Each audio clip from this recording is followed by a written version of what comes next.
팀이 졌습니다. 그것도 야구 스코어로 무려 1대6으로 참패를 했어요.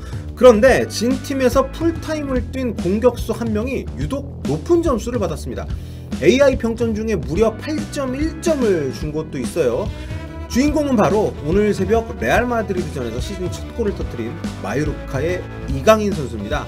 한 골 넣고 이겨도 받기 힘든 8점대 평점을 이강인 선수는 어떻게 받게 된 걸까요?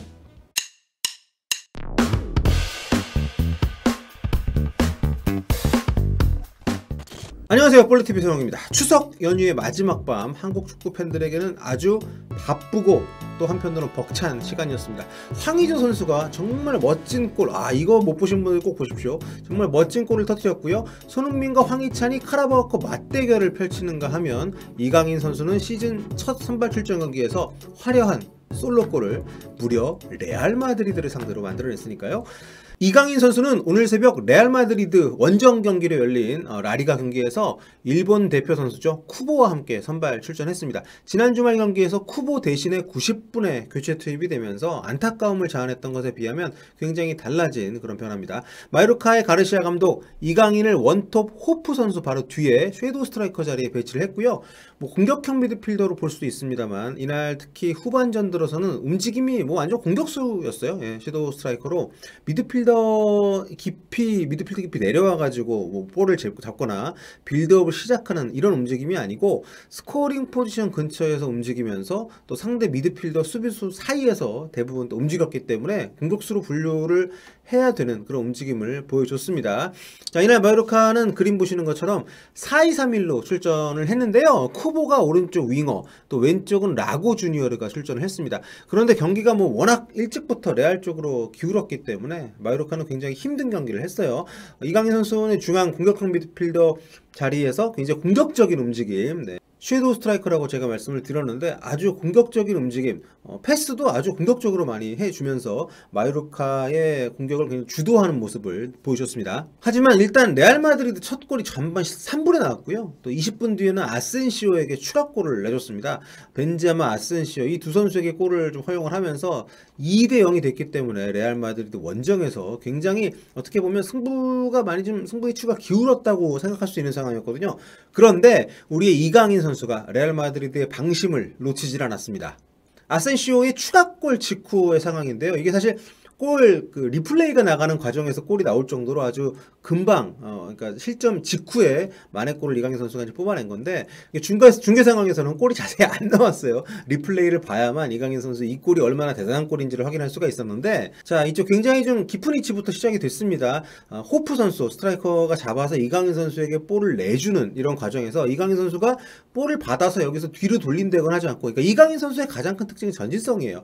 여기서도 바로 볼을 잡고 본인이 질주를 하기 시작을 합니다. 골문까지 거리감이 좀 있었기 때문에 사실 여기서 한 번에 질주를 한다는 게 쉽지 않은 그런 선택이었을 거거든요. 그런데 이강인 선수 주위 동료들에 기대지 않고 아주 직선적으로 골문 쪽을 향해서 드리블을 시작합니다. 그리고 박스 진입까지 볼 터치를 세어보니까 7번을 볼을 툭툭 치고 들어가서 박스에 진입을 해서 이제 8번째 터치에서 슈팅, 이제 골을 만들어냈습니다. 그러니까 주변에 저렇게 6명의 선수들이 이렇게 에워싸고 있는 상황에서 스스로의 플레이에 대한 자신감, 그리고 전체적인 상대 진영에서 수비수들이 서 있는 위치라든가 골문까지의 거리라든가 이런 것들을 본능적으로 본인의 계산을 끝내고 질주를 시작을 하는 거죠. 그리고 이 골이 만들어지는 과정에는 그런 어떤 계산이나 판단력도 중요합니다만 자기 스스로의 어떤 천재적인 왼발, 또 자기 스스로의 플레이에 대한 컨디션에 대한 신뢰, 이런 것들이 어우러져서 만들어진 굉장히 멋진 골이 아닌가.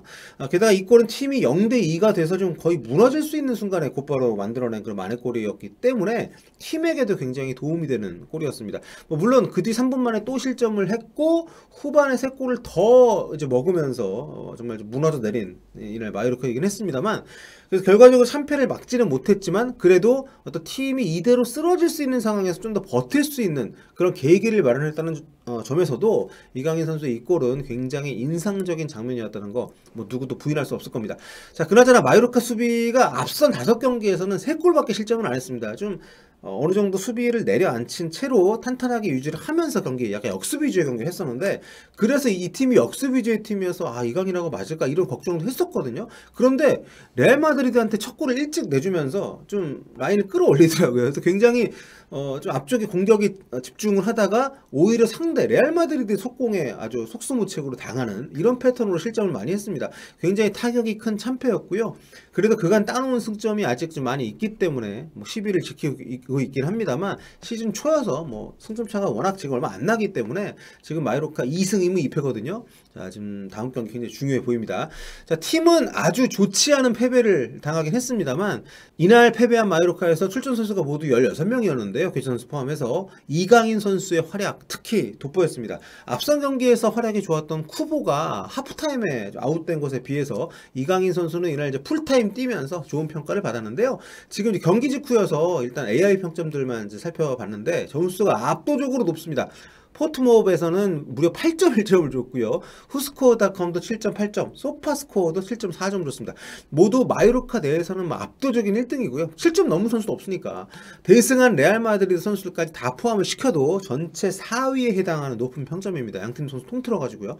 그러니까 이날 해트트릭을 기록한 아센시오, 멀티골을 기록한 벤제마, 또 기점 역할 훌륭히 해낸 측면을 거의 뭐 붕괴를 시켰던 비니시우스 정도를 빼면 이강인보다 높은 점수를 받은 사람이 없어요.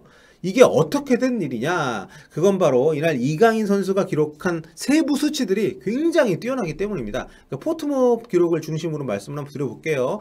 여기서 이강인 선수 평점 8.1점을 줬는데 팀 내 2위는 6.7에 왼쪽 윙어로 뛰었던 라고 주니어르입니다. 쿠보는 5.8점 받고 나갔고요.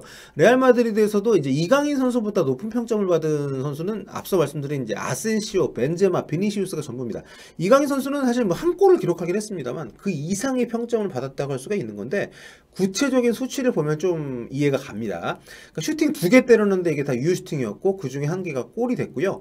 패스 성공률이 87%인데 뭐 이게 높은 거야? 뭐 90% 넘는 선수들 수두룩한데 뭐 이렇게 생각할 수도 있는데 뭐 모든 경기가 그런 것은 아니고 게다가 그런 대부분의 패스 성공률이 높은 선수들은 수비수거나 아니면은 수비형 미드필더처럼 자기 진영에서 볼을 만지는 경우들이 자기 진영에서 패스를 하는 경우들이 많은 포지션 선수들이 많습니다.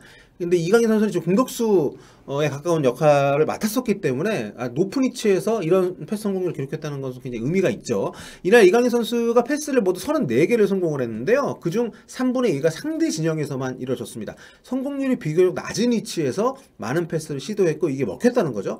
게다가 동료들의 슈팅으로 이어졌던 키패스, 이 키패스 수치 이제 많이들 아시죠?